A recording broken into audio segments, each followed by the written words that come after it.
Fossil Pokemon have been a mainstay of the Pokemon franchise ever since the original games. Almost every generation of the video games has players pick between two fossil items which can be brought back to life as Pokemon join their party. As such an iconic part of the Pokemon world, it only made sense for the fossil mechanic of turning items into Pokemon to be represented in the trading card game. Fossil Pokemon and their related game mechanics have gone through many iterations in the Pokemon TCG, and today we'll be looking at why fossil Pokemon rarely ever succeeded competitively in any form. Fossil Pokemon first debuted in the Pokemon TCG with the release of the aptly named Fossil expansion, the third ever set in the game's history. In order to reflect the original video game's mechanic of reviving items, all fossil Pokemon evolved from the trainer card Mysterious Fossil. When played, this card acted like a Pokemon with 10 HP, no attacks, couldn't retreat, and couldn't be affected by status conditions. Also, during your turn, you could discard this card from your bench or active spot at any time. 10 HP is the lowest possible HP a card could have in the TCG, making Mysterious Fossil the easiest card of the game to remove from the board. To offset this, your opponent took no prize cards when it was KO'd. Mysterious Fossil being a trainer card instead of a regular Pokemon was not irrelevant, and oftentimes made this card significantly worse than any real Pokemon. There were both fundamental rules of the game and individual card interactions that negatively affected this card's playability, or were otherwise just strange.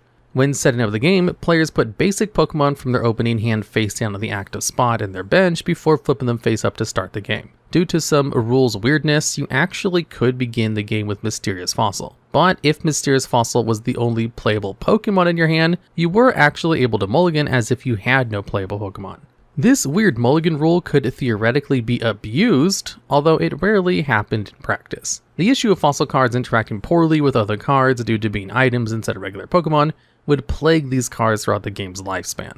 This issue is at its worst when it comes to cards which search Pokemon out of the deck. This was first seen with Pokemon Trader. Since Mysterious Fossil was a trainer card while in the deck, it made searching it very difficult. Evolution decks rely on getting multiple copies of their basic stages into play. Outside of the downside of having a trainer card as their basic Pokemon, fossil Pokemon started off with one other issue. Most of the original fossil Pokemon just weren't very good. Of the first fossil released, Aerodactyl was the only card to have any kind of metagame relevance. While in play, this card's prehistoric power, Pokemon power, prevented both players from evolving their Pokemon. If an Aerodactyl player was against a deck using many fighting-type Pokemon, this card's fighting-type resistance made it very difficult to KO. Wing Attack was also a fine attacking option in a pinch, as its cost could be worked towards by double colorless energy. Aerodactyl fit into the already popular and powerful Haymaker decks of the time. These strategies focused on using fast-attacking basic Pokemon such as Hitmonchan, Scyther, and Mewtwo, backed up by energy removal cards to beat down slower decks.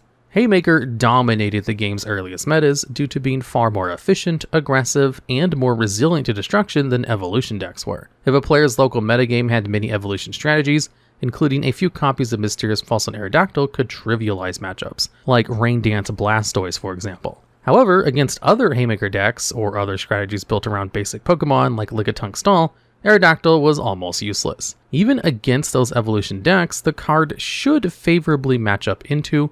Players could just KO the very weak Mysterious Fossil with a gust of wind and any attack. Due to how polarizing its matchups were, many players just wouldn't use Aerodactyl despite the strength of prehistoric power. As for the other two fully evolved fossil Pokemon, Kabutops and Amistar are amongst some of the worst Stage 2 Pokemon in the TCG's history. Both of these Pokemon had lower HP than commonly played basic Pokemon, and worse attacks than other Stage 2 Pokemon. Even their Stage 1 pre-evolutions were terrible. Kabuto was at least somewhat annoying to KO thanks to its Pokemon power having all damage dealt to it, but the effect rarely mattered when the Pokemon only had 30 HP. Ammonite was even worse off, having a measly 40 HP with no defensive utility. For whatever reason, the design of the first wave of fossil Pokemon treated them almost like a stage below what they actually were. Kabuto and Ammonite were weaker than many evolving basic Pokemon, and their evolutions were more on par with Stage 1 Pokemon than other Stage 2 cards. One of the intended upsides to fossil Pokemon was that Mysterious Fossil wouldn't give up prize cards when KO'd, and thus disincentivize your opponent from targeting it down until you were set up. But with such weak evolutionary stages, this benefit never mattered. When new versions of these fossil Pokemon were released in the Neo Discovery expansion, many issues with the original cards were addressed. First and foremost, the individual fossil Pokemon were much better than the original. The new Kabutops and Amistar were far more in line with what a Stage 2 Pokemon should look like. The former's Hydro Cutter attack could deal up to 120 damage if you had 3 energy cards attached and won all of your required coin flips. Amistar had a similar attack, except it had no damage cap, allowing for potential KOs through sheer brute force. Granted, attacks which rely on coin flips have never been particularly strong due to their unreliable nature, but the potential did exist for these cards to be decent, especially when you take a look at their Stage 1 forms. Ammonite played into one of the inherent strengths of Mysterious Fossil being the starting form of the 3 evolutionary lines, while providing much needed utility for fossil Pokemon. This card's Revive Fossil Pokemon power lets you flip a coin. If heads, you can search your deck for any Pokemon that evolves from Mysterious Fossil and put it directly onto your bench. Kabuto had a similar Pokemon power, but it could only search another Kabuto. The main strength of this card was allowing players to circumvent having to go through and finding and playing a trainer card before setting up their Pokemon. Although reliant on a coin flip, a single Ammonite could find another Ammonite out of your deck, which could then use its own Revive Fossil Pokemon power. It's not the most reliable effect, only working half the time it's used, but Pokemon that set up additional copies of themselves have always been good throughout the game's history.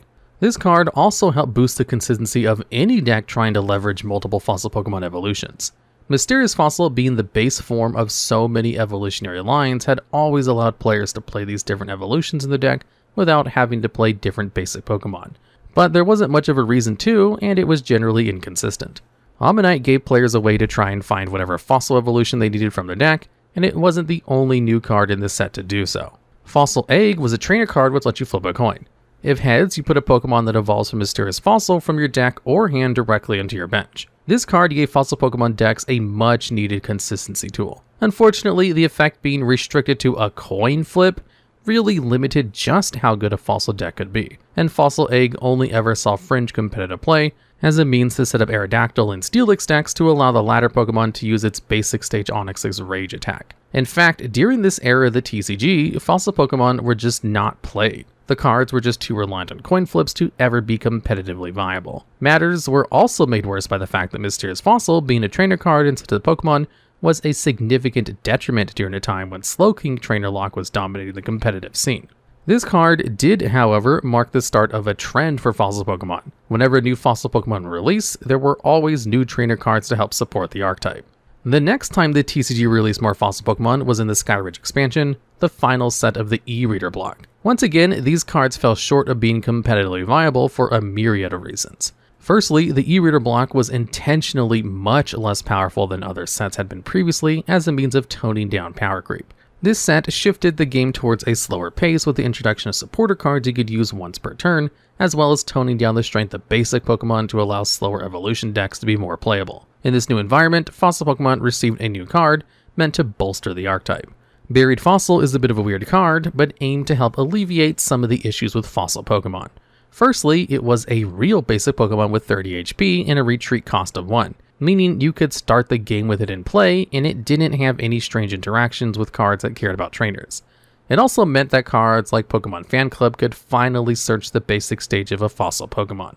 Buried Fossil itself was also a consistency tool, since you could use its Reconstruct Pokepower to exchange a basic energy in your hand for either a Kabuto or Ammonite from your deck. This wasn't the only card released in Skyridge to help boost fossil Pokemon decks.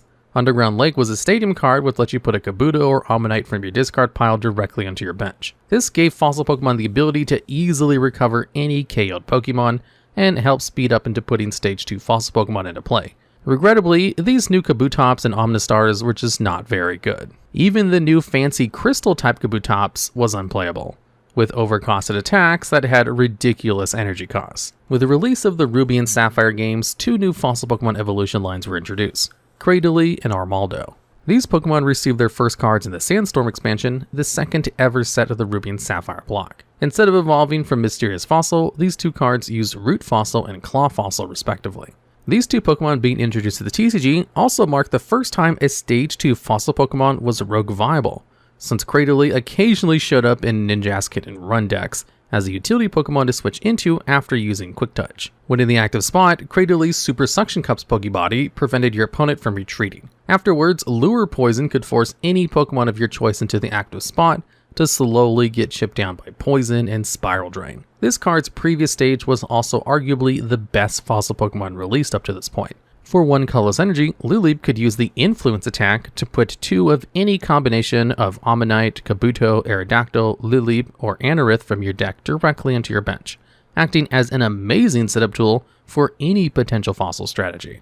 This card would end up becoming an important piece of ThePigThatCriedRii EX decks after release of that card 2 sets later. Before talking about one decent fossil EX Pokemon, let's talk about the 2 mediocre ones that were released in Sandstorm: Kabutops EX and Aerodactyl EX. Kabutops EX's attacks resemble the Pokemon's first 2 cards, having an identical Hydro Cutter attack from its Neo Discovery printing, and an attack reminiscent of Fossil Absorb. The first attack was unreliable due to its damage reliant on coin flips, and the second attack was far worse than other 4 energy attacks some EX Pokemon had at the time. There wasn't much of a reason to use Spiral Drain when Gardevoir EX's Psystorm could deal much higher damage. Aerodactyl EX wasn't much better off, but saw some fringe play due to its Pokebody. Primal Lock prevented your opponent from attaching any Pokemon tools to their Pokemon, and discarded any that were already attached before you played Aerodactyl EX. This effect is fine, but not something players found important enough to go out of the way to include this card in their decks. There just weren't that many commonly played tool cards at the time worth disabling. Its attacks weren't anything special either, so the card saw very fringe play.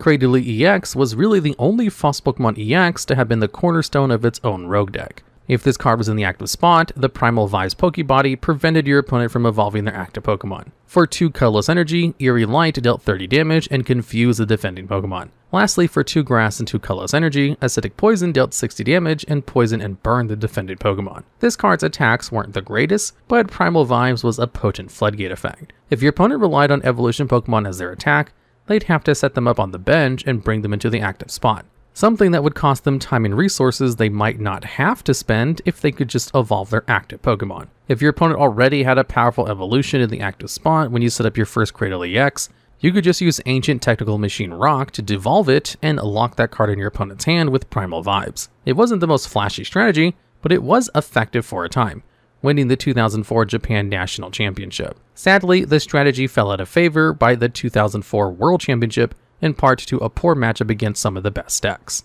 That's not to say no fossil cards made the top 8 of the World Championship though, because Root Fossil, Claw Fossil, and Mysterious Fossil all made the top 8 of the event in a Wailord EX deck. That's because the best way to play fossil cards at the time was to use them as sacrificial fodder in hit and run decks, or decks that wanted to wall up for a few turns. At the time, these cards still gave no prize cards when knocked out, meaning any attack directed at them didn't advance your opponent's win condition while stalling time for Wailord EX to get set up. This card's Dwindling Wave attack dealt 100 damage for 3 water and 1 colorless energy, reduced by 10 damage for each damage counter on it. 100 damage for 4 energy was a great rate for the time, but this deck needed a way to set up Wailord without taking too much damage in order to be effective. The fossil cards did a great job at this in the early game, while still having utility in the late game. If a Wailord EX was too damaged to output meaningful offense, you could use Super Deep Dive to heal 3 damage counters from it and switch it with a fossil on the bench. Buying this extra turn also allowed for more Blossom's heal dances to keep Wailord in tip-top shape. As sad as it is, this really was the closest fossil Pokemon ever got to be meta-relevant in the Ruby and Sapphire era of the games. It's not like there weren't any good fossil support cards released during this time either. The Legend Maker expansion released Strange Cave, a stadium card that lets you put a Stage 1 fossil Pokemon from your hand onto your bench once per turn. This same set had Armaldo EX, a 106 HP Pokemon which could deal 100 damage for 3 energy with its Vortex Chop attack if the defending Pokemon had any resistance, but it just wasn't good enough compared to decks like Flygon EX, Evolutions, or Blastoise EX. Fossil Egg got an updated version that included Lileep and Anorith and Hoenn Fossil. Mysterious Fossil even got a direct buff, having its HP increased to 50, but none of it mattered. 3 generations into the Pokemon TCG's history, and fossil Pokemon still had never carved out a competitive niche. Fossil Pokemon mechanics would get a slight change going into the Diamond and Pearl generation of the Pokemon TCG. First, and most importantly, fossil cards now gave up prize cards when knocked out. No longer could they be used to wall up in hit and run decks. Now they were pretty much just basic Pokemon with no attacks. Another minor change to fossil Pokemon was that now every individual evolution line had their own fossil card. Aerodactyl had Old Amber, Kabutops had Dome Fossil, Amistar had Helix Fossil, etc, etc. Fossil Pokemon also received a pretty good supporter card to bolster the archetype in Fossil Excavator. This card lets you search your deck or discard pile for any trainer with a fossil in its name, or any stage 1 or 2 Pokemon that evolved from a fossil and put it into your hand. Fossil decks really needed a card like this, as an evolution line's basic stage, being a trainer card, started to become a significant downside when other decks got to use basic searching cards like Roseanne's Research. During most of the Diamond and Pearl block, there just wasn't much of an effort made to push Fossil Pokemon at meta threats. Even the 2 new evolution lines, Rampardos and Bastiodon, didn't get any particularly good cards and couldn't compete against meta strategies like Flygon or SP Toolbox decks. In the final expansion of the Diamond and Pearl block, Arceus, some Fossil Pokemon designed to be played together and that showed real potential to be good were released. A new printing of Kabutops, Amistar, and Aerodactyl. For 1 fighting energy, Kabutops' Primal Scythe attack deals 20 damage, plus 50 more if you discard Old Amber, Dome Fossil, or Helix Fossil. 70 damage for 1 energy was a very efficient rate, 2-hit KOing most Pokemon in the game at the time when not accounting for resistances. Accompanying this card was Amistar, which could use Primal Tentacles attack for 1 water and 1 colorless energy to deal 30 damage plus 10 more for each Old Amber, Dome Fossil, and Helix Fossil in your discard pile. The synergy is fairly obvious here. Use Primal Scythe in the early game for efficient damage and to fill up your discard pile, after which you switch to using Primal Tentacles when its damage is scaled up by all the fossils you've discarded. Backing these 2 cards up was Aerodactyl and its Unearth Pokepower. Once per turn, Unearth lets you search your deck for either of the 3 mentioned fossils and puts 1 of them into your hand. With multiple in play, you could maintain a steady flow of fossils throughout the game to discard with Kabutops for extra damage, or to convert into card advantage through something like Felicity's Drawing. The fossils themselves weren't bad either. Dome Fossil and Helix Fossil let you evolve them straight into Kabuto or Ammonite from your deck whenever you attach the proper energy to them. Kabuto even set up your evolutions for the following turn with its fast evolution attack. Up to this point, this is the most a Fossil Pokemon deck has been pushed. So why didn't it see any competitive play? The answer is simple. A card named Spiritomb was released in this same set. This card's Keystone Seal Pokebody prevented any player from playing trainer cards while it was in the active spot. It also had the Darkness Grace attack for no cost, which lets you evolve one of your bench Pokemon from your deck. Spiritomb was one of the most commonly played Pokemon from the time it was released, up until it rotated out of the standard format due to its incredible utility in evolving strategies by both slowing down the pace of the game and setting up your own Stage 1 or Stage 2 Pokemon. This card completely shut down any fossil strategy, because Keystone Steel prevented players from putting any fossils onto their bench. Needless to say, when almost every deck is playing a hard counter to fossil Pokemon, they never had a chance at being meta relevant. Going into the black and white generation of the TCG, Fossil Pokemon got a never-before-seen shakeup to their mechanics. Now, Fossil Pokemon had their own unique stage, being called Restored Pokemon. These cards couldn't be put directly into the bench, and instead had to be put into play by the effect of the new Fossil cards. These cards had you look at the bottom 7 cards of the deck and allowed you to put any one of their corresponding Pokemon directly onto the bench. There's a few problems that are immediately apparent with this design. Firstly, what if your fossil card doesn't reveal any of the needed Pokemon? Too bad. A card in your hand was just useless. Secondly, what happened if you had some of your restored Pokemon in your hand? That really sucks because they're useless.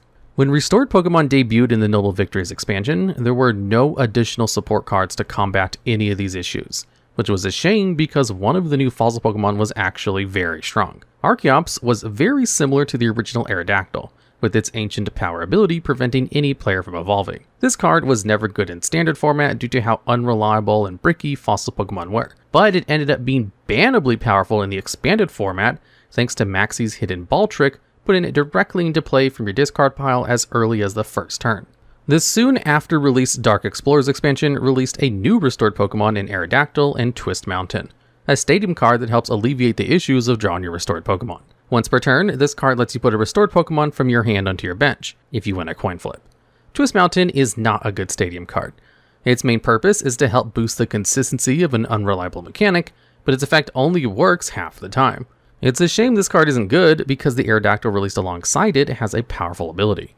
The Ancient Stream ability causes your Pokemon's attack to deal 10 extra damage to the defending Pokemon. Permanent, unconditional damage boosts like this ability provided are extremely rare due to how powerful they can be. Even with Twist Mountain and Old Amber Aerodactyl being unreliable, the Ancient Stream was so strong that some players tried playing them alongside Tornadus EX for incredible early damage with Blow-Through. If Twist Mountain's effect wasn't coin flip reliant, Aerodactyl would have likely seen some competitive success.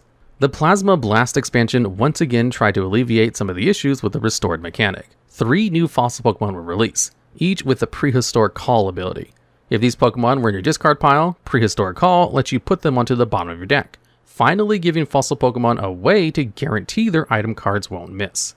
Discarding the Pokemon was very easy thanks to the existence of Ultra Ball and Professor Juniper, but these cards just didn't matter. The Plasma Blast expansion also released the format warping Genesect EX, and no restored Pokemon, let alone most cards, had any chance of being competitively viable in such a format. Sadly, this was it for the black and white generation of the Pokemon TCG. Just more bulk that never amounted to anything unless its entire mechanical gimmick was circumvented in the case of Archeops. The 6th generation of the TCG wasn't much better, although some of the efforts seem to have been made to improve the power of fossil Pokemon. X and Y's new fossil Pokemon Tyrunt and Amora released with the Fossil Researcher support card. This card allows you to circumvent restored mechanics by just letting you put up to 2 of any combination of Tyrunt and Amora directly onto your bench. Unfortunately, these Pokemon's evolutions, Tyrantrum and Aurorus, were either outclassed by different Pokemon, or didn't provide enough utility to be worthwhile. The Fates Collide set was the first since Arceus that featured cards which encourage you to play a deck with multiple fossil Pokemon. Amistar's Restoring Beam ability lets you put any restored Pokemon from your deck onto your bench once per turn. This card even had a Pokemon Break evolution you could play to give it extra utility. Amistar's Break Dangerous Tentacle ability lets you force any of your opponent's bench Pokemon EX into the active spot once per turn. If you got this card set up, it provided both a repeatable way to cheat your restored Pokemon into play and an easily repeatable gusting effect, something the game rarely ever has. Accompanying this great utility was a new Aerodactyl with an incredible attack. For 2 colorless energy, Jet Draft deals 120 damage and discarded a special energy from the defending Pokemon. This attack is very blatantly pushed to the limits of how good an attack can be. An attack playable by double colorless energy that dealt 120 damage and provided energy disruption was unheard of at the time. With both fantastic utility and an insanely efficient attack, why then wasn't this deck competitively viable? Well, the main issue of unreliability still plagued the deck. Amistar gave you restore Pokemon every turn, but you still had to get the first Amistar in play. Another issue was fossil Pokemon just being outclassed by faster decks, like Vespiquen or Night March. The third major issue with restored Pokemon during this time was the issue of item lock completely preventing your initial setup. Seismitoad EX and Vileplume were the strongest item lock pieces in the game's history since Slowking, and both warped the meta while being in the same format as these restored Pokemon. Having to compete with both more consistent strategies and some of the best possible counter strategies at the same time killed any chance restored Pokemon had at being viable. With the Sun and Moon generation of the TCG, the mechanics behind fossil Pokemon got yet another change. Restored Pokemon just didn't work, so the game switched things up. The Ultra Prism expansion marked the return of item cards as Pokemon, with all fossil Pokemon evolving from unidentified fossil. An item card with 60 HP, which was functionally identical to Ruby and Sapphire's mysterious fossil. Alongside this change, Ultra Prism also released Rampardos. This card had 2 great attacks. For 1 fighting energy, Clean Hit dealt 60 damage plus 60 more if the defending Pokemon was an evolution Pokemon. For 3 fighting energy, Wild Crash instantly knocked out the defending Pokemon if it was a basic Pokemon. Initially, this card wasn't very played, but we'll end up talking about it when some other fossil boosting cards are released. The Forbidden Light expansion provided fossil decks a new and very useful item card. Fossil Excavation Map lets you add an unidentified fossil card from your deck or discard pile to your hand, finally giving fossil decks a reliable way to search their basic Pokemon. The Team Up set then released 2 good fossil Pokemon and 1 card which benefited fossil decks greatly. This set's Aerodactyl took after its Fates Collide version, featuring a highly efficient attack. For 3 colorless energy, Fossil Fangs dealt 180 damage if you had no Pokemon GX or EX in play. With a triple acceleration energy, this attack could have its cost met by a single energy attachment, trading very efficiently against 3 prize Pokemon. With a choice band attached, this attack even one-hit KO relevant 2 prize Pokemon, like Zoroark GX. Aerodactyl was an occasional feature in Rogue's single prize decks, looking to take positive prize card trades against opponents playing multiple prize Pokemon, finally making it one of the most used fossil Pokemon in the game's history. The other relevant fossil Pokemon released in Team Up was Amistar. If you had less Pokemon in play than your opponent, Fossil Bind prevented your opponent from playing any item cards. This card wasn't played so much in fossil decks as it was in strategies that wanted to put few very powerful Pokemon into play. The best example of this was Gardevoir and Sylveon EX decks. This deck only wanted to put 1 to 2 copies of its namesake card into the board and utilize the supporter card Green's Exploration. This card lets you add any 2 trainer cards from your deck to your hand, and over the course of 2 turns could set up an Amistar. For example, you could play greens to add Unidentified Fossil and add another copy of greens.